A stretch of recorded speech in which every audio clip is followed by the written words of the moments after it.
Chapitre 13.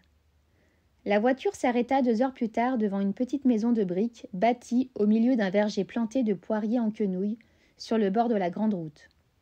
4 tonnelles en treillage habillées de chèvrefeuilles et de clématites formaient les 4 coins de ce jardin disposé par petits carrés à légumes que séparaient d'étroits chemins bordés d'arbres fruitiers. Une haie vive, très élevée, entourait de partout cette propriété qu'un champ séparait de la ferme voisine. Une forge la précédait de 100 pas sur la route. Les autres habitations les plus proches se trouvaient distantes d'1 kilomètre. La vue alentour s'étendait sur la plaine du pays de Caux, toute parsemée de fermes qu'enveloppaient les 4 doubles lignes de grands arbres enfermant la cour à pommiers. Jeanne, aussitôt arrivée, voulait se reposer, mais Rosalie ne lui permit pas, craignant qu'elle ne se remît à rêvasser. Le menuisier de Goderville était là, venu pour l'installation. Et on commença tout de suite l'emménagement des meubles apportés déjà, en attendant la dernière voiture qui ne pouvait tarder. Ce fut un travail considérable, exigeant de longues réflexions et de grands raisonnements. Puis la charrette au bout d'1 heure apparut à la barrière, et il fallut la décharger sous la pluie. La maison, quand le soir tomba, était dans un complet désordre, pleine d'objets empilés au hasard. Et Jeanne, harassée, s'endormit aussitôt qu'elle fut au lit. Les jours suivants, elle n'eut pas le temps de s'attendrir tant elle se trouva accablée de besogne. Elle prit même un certain plaisir à faire jolie sa nouvelle demeure, la pensée que son fils y reviendrait la poursuivant sans cesse. Les tapisseries de son ancienne chambre furent tendues dans la salle à manger, qui servait en même temps de salon. Et elle organisa avec un soin particulier une des 2 pièces du premier qui prit en sa pensée le nom d'appartement de poulet. Elle se réserva la seconde, Rosalie habitant au-dessus, à côté du grenier. La petite maison arrangée avec soin était gentille, et Jeanne s'y plut dans les premiers temps, bien que quelque chose lui manquât dont elle ne se rendait pas bien compte. Un matin, le clerc de notaire de Fécamp lui apporta 3 600 francs, prix des meubles laissés au peuple et estimés par un tapissier. Elle ressentit, en recevant cet argent, un frémissement de plaisir. Et, dès que l'homme fut parti, elle s'empressa de mettre son chapeau, voulant gagner Goderville au plus vite pour faire tenir à Paul cette somme inespérée. Mais comme elle se hâta sur la grande route, elle rencontra Rosalie qui revenait du marché. La bonne eut un soupçon sans deviner tout de suite la vérité. Puis, quand elle l'eut découverte, car Jeanne ne lui savait plus rien cacher, elle posa son panier par terre pour se fâcher tout à son aise.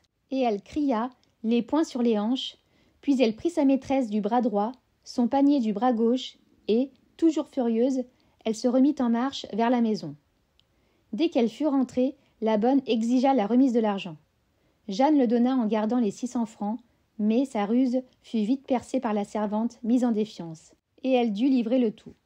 Rosalie consentit cependant à ce que ce reliquat fût envoyé au jeune homme. Il remercia au bout de quelques jours. « Tu m'as rendu un grand service, ma chère maman, car nous étions dans une profonde misère. » Jeanne, cependant, ne s'accoutumait guère à Batteville.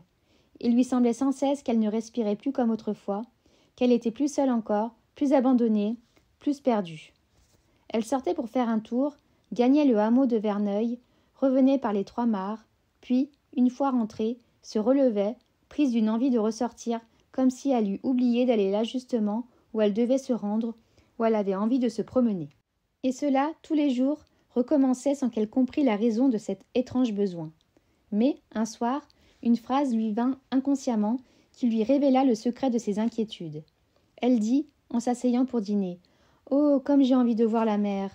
Ce qui lui manquait si fort, c'était la mer, sa grande voisine depuis 25 ans, la mer avec son air salé, ses colères, sa voix grondeuse, ses souffles puissants, la mer que chaque matin, elle voyait de sa fenêtre des peuples, qu'elle respirait jour et nuit, qu'elle sentait près d'elle, qu'elle s'était mise à aimer comme une personne sans s'en douter.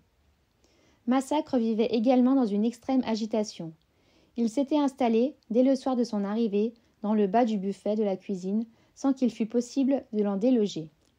Il restait là tout le jour, presque immobile, se retournant seulement de temps en temps avec un grognement sourd. Mais, aussitôt que venait la nuit, il se levait et se traînait vers la porte du jardin en heurtant les murs. Puis, quand il avait passé dehors les quelques minutes qu'il lui fallait, il rentrait, s'asseyait sur son derrière, devant le fourneau encore chaud, et, dès que ses 2 maîtresses étaient parties se coucher, il se mettait à hurler. Il hurlait ainsi toute la nuit, d'une voix plaintive et lamentable, s'arrêtant parfois 1 heure pour reprendre sur un ton plus déchirant encore. On l'attacha devant la maison dans un baril, il hurla sous les fenêtres, puis, comme il était infirme et bien près de mourir, on le remit à la cuisine. Le sommeil devenait impossible pour Jeanne qui entendait le vieil animal gémir et gratter sans cesse, cherchant à se reconnaître dans cette maison nouvelle, comprenant bien qu'il n'était plus chez lui. Rien ne pouvait le calmer.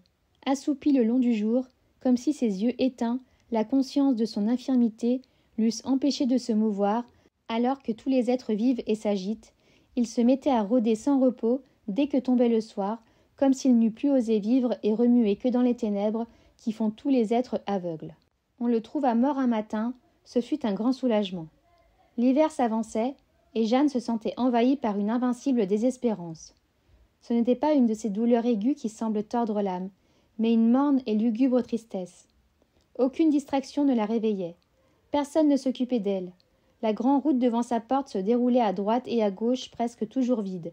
De temps en temps, un tilbury passait au trot, conduit par un homme à figure rouge, dont la blouse, gonflée au vent de la course, faisait une sorte de ballon bleu.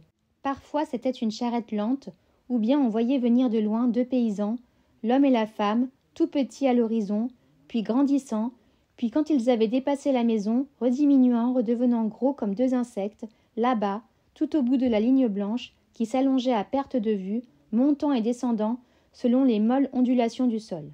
Quand l'herbe se remit à pousser, une fillette en jupe courte passait tous les matins devant la barrière, conduisant 2 vaches maigres qui broutaient le long des fossés de la route. Elle revenait le soir, de la même allure, endormie, faisant un pas toutes les 10 minutes derrière ses bêtes. Jeanne, chaque nuit, rêvait qu'elle habitait encore les peuples. Elle s'y retrouvait comme autrefois avec père et petite mère, et parfois même avec tante Lison. Elle refaisait des choses oubliées et finies, s'imaginait soutenir madame Adélaïde voyageant dans son allée. Et chaque réveil était suivi de larmes. Elle pensait toujours à Paul, se demandant « Que fait-il ? Comment est-il maintenant ? Songe-t-il à moi quelquefois ?»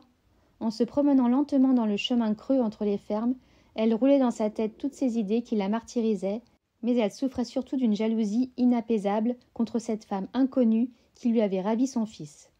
Cette haine seule la retenait, l'empêchait d'agir, d'aller le chercher, de pénétrer chez lui. Il lui semblait voir la maîtresse debout sur la porte et demandant « Que voulez-vous ici, madame ?» Sa fierté de mère se révoltait de la possibilité de cette rencontre. Et un orgueil hautain de femme toujours pure, sans défaillance et sans tache, l'exaspérait de plus en plus contre toutes ces lâchetés de l'homme asservi par les sales pratiques de l'amour charnel qui rend lâches les cœurs eux-mêmes. L'humanité lui semblait immonde quand elle songeait à tous les secrets malpropres des sens, aux caresses qui avilissent, à tous les mystères devinés des accouplements indissolubles. Le printemps et l'éther passèrent encore.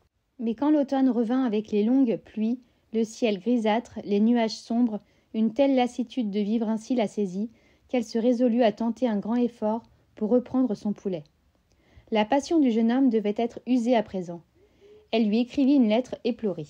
« Mon cher enfant, je viens te supplier de revenir auprès de moi. Songe donc que je suis vieille et malade, toute seule, toute l'année avec une bonne.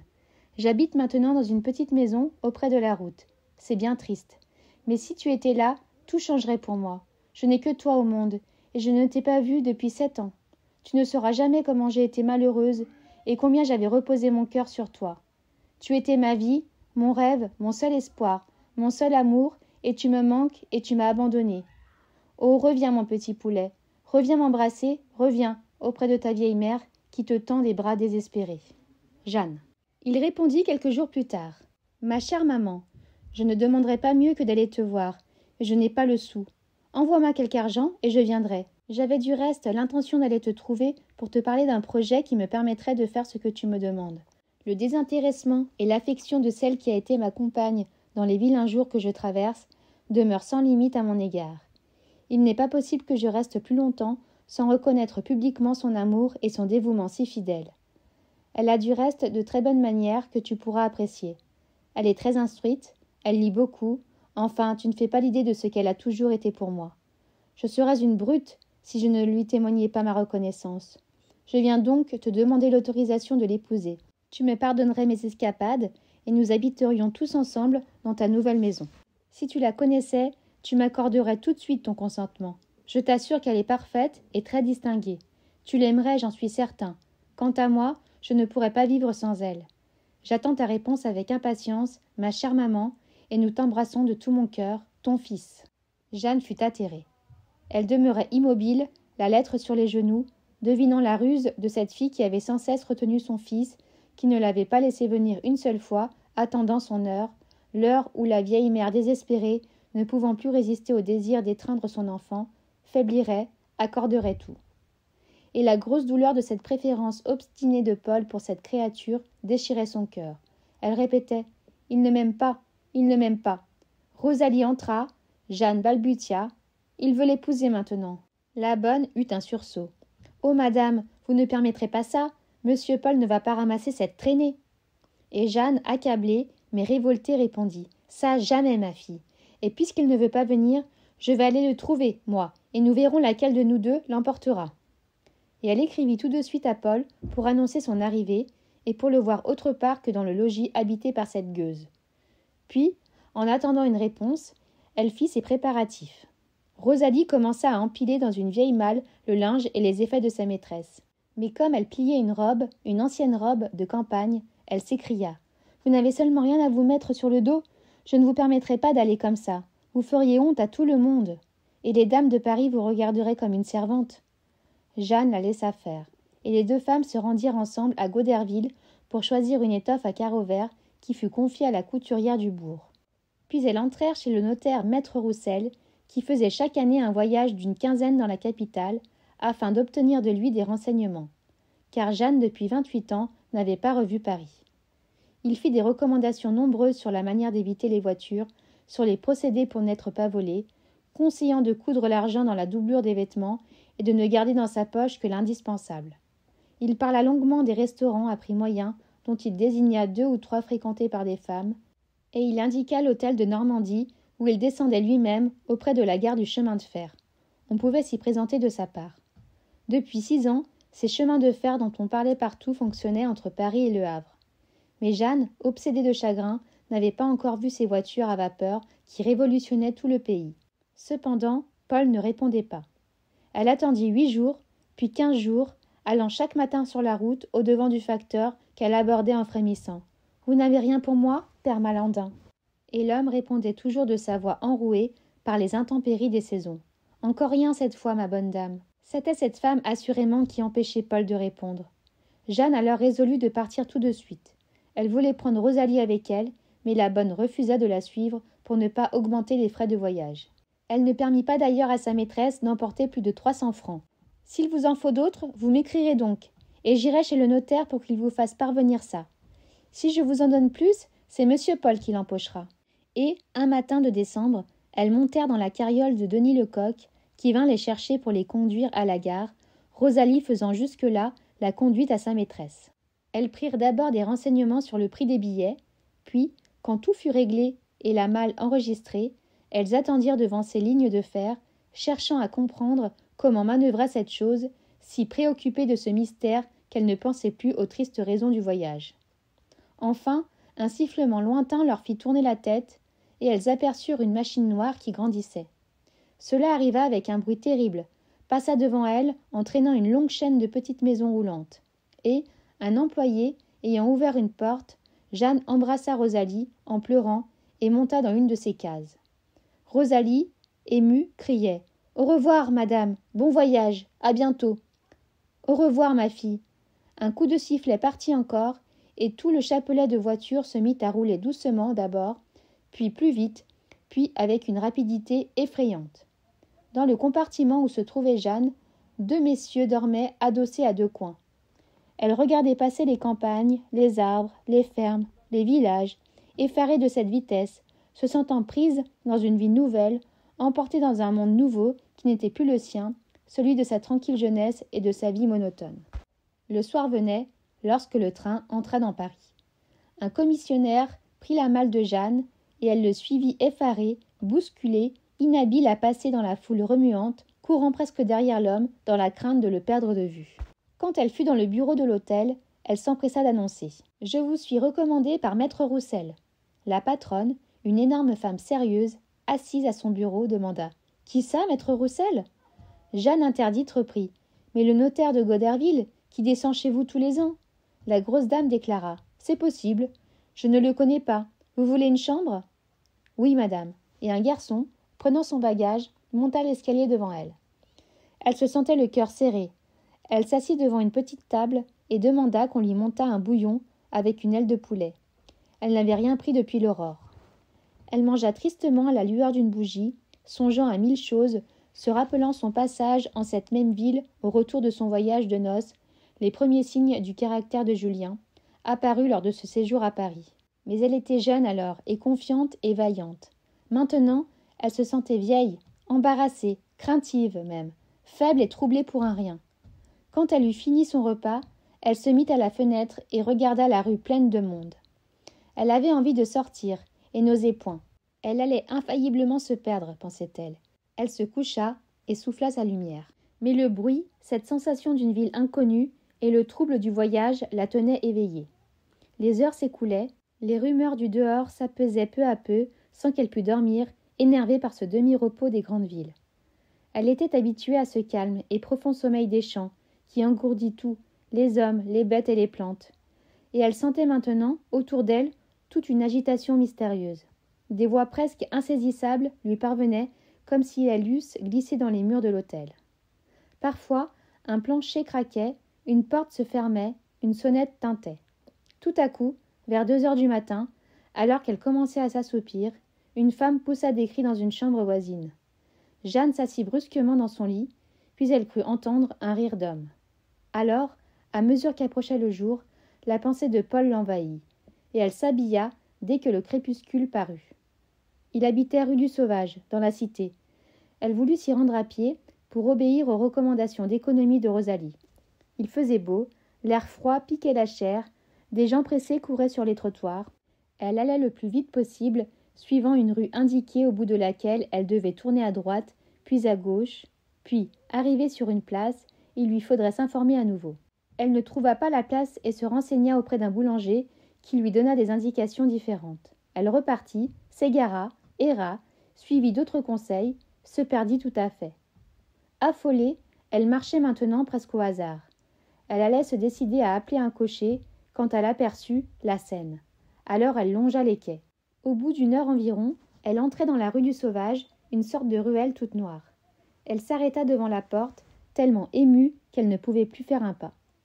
Il était là, dans cette maison, Poulet. Elle sentait trembler ses genoux et ses mains.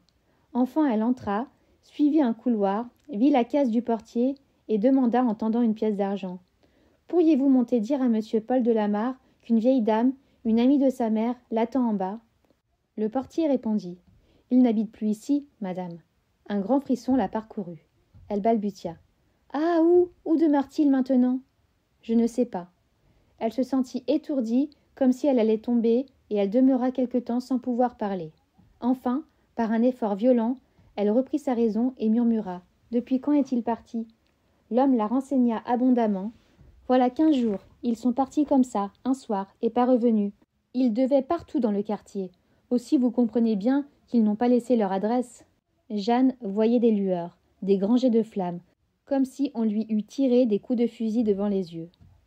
Mais une idée fixe la soutenait, la faisait demeurer debout, calme en apparence et réfléchie. Elle voulait savoir et retrouver Poulet. Alors il n'a rien dit, en s'en allant ? Oh, rien du tout. Ils se sont sauvés pour ne pas payer, voilà. Mais il doit envoyer chercher ses lettres par quelqu'un, plus souvent que je les donnerais. Et puis, il ne recevait pas 10 par an. Je leur en ai monté une pourtant 2 jours avant qu'il s'en aille. C'était sa lettre sans doute. Elle dit précipitamment. Écoutez, je suis sa mère, à lui, et je suis venue pour le chercher. Voilà 10 francs pour vous. Si vous avez quelques nouvelles ou quelques renseignements sur lui, apportez-les-moi à l'hôtel de Normandie, rue du Havre, et je vous paierai bien. Il répondit. Comptez sur moi, madame. Et elle se sauva. Elle se remit à marcher sans s'inquiéter où elle allait. Elle se hâtait comme pressée par une course importante. Elle filait le long des murs heurtés par des gens à paquets. Elle traversait les rues sans regarder les voitures venir, injuriée par les cochers. Elle trébuchait aux marches des trottoirs auxquels elle ne prenait point garde. Elle courait devant elle, l'âme perdue. Tout à coup, elle se trouva dans un jardin et elle se sentit si fatiguée qu'elle s'assit sur un banc. Elle y demeura fort longtemps apparemment, pleurant sans s'en apercevoir, car des passants s'arrêtaient pour la regarder. Puis elle sentit qu'elle avait très froid, et elle se leva pour repartir, ses jambes la portaient à peine tant elle était accablée et faible. Elle voulait entrer prendre un bouillon dans un restaurant, mais elle n'osait pas pénétrer dans ces établissements, prise d'une espèce de honte, d'une peur, d'une sorte de pudeur de son chagrin qu'elle sentait visible. Elle s'arrêtait une seconde devant la porte, regardait au-dedans, voyait tous ces gens attablés et mangeant, et s'enfuyait intimidée, se disant « J'entrerai dans le prochain », et elle ne pénétrait pas davantage dans le suivant. À la fin, elle acheta chez un boulanger un petit pain en forme de lune, et elle se mit à le croquer tout en marchant. Elle avait grand soif, mais elle ne savait pas où aller boire, et elle s'en passa. Elle franchit une voûte et se trouva dans un autre jardin entouré d'arcades. Elle reconnut alors le palais royal. Comme le soleil et la marche l'avaient un peu réchauffée, elle s'assit encore 1 heure ou 2. Une foule entrait, une foule élégante qui causait, souriait, saluait, cette foule heureuse dont les femmes sont belles et les hommes riches qui ne vit que pour la parure et les joies. Jeanne, effarée d'être au milieu de cette cohue brillante, se leva pour s'enfuir. Mais soudain, la pensée lui vint qu'elle pourrait rencontrer Paul en ce lieu, et elle se mit à errer en épiant les visages allant et revenant sans cesse, d'un bout à l'autre du jardin, de son pas humble et rapide. Des gens se retournaient pour la regarder, d'autres riaient et se la montraient.